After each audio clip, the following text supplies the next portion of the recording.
Sa bisa ng search warrant, arestadong isang lalaki matapos mahulihan ng baril at droga. Ito ay sinagawa ng 2nd Agusan del Norte Provincial Mobile Force Company. Ang kabuuan ng balita mula kay Patrolwoman Karen Malinlin. Naaresto ng pinagsanib na operasyon ng 2nd Agusan del Norte Provincial Mobile Force Company at Cabadbaran City Police Station ang isang lalaki sa bisa ng search warrant sa Barangay Cabinet, Cabadbaran City nito lamang Setyembre taong kasalukuyan.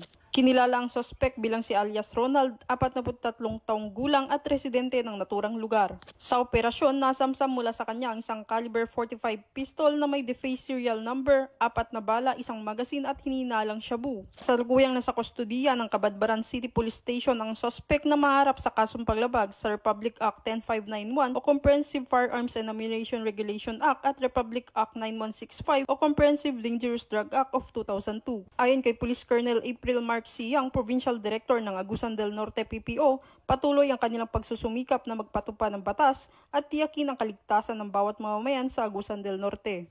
Mula dito sa Police Regional Office 13, ako ang iyong PNN Correspondent, Patrolwoman Renz Malinlin, alagad ng batas, taga-taguyod ng Balitang Pulis.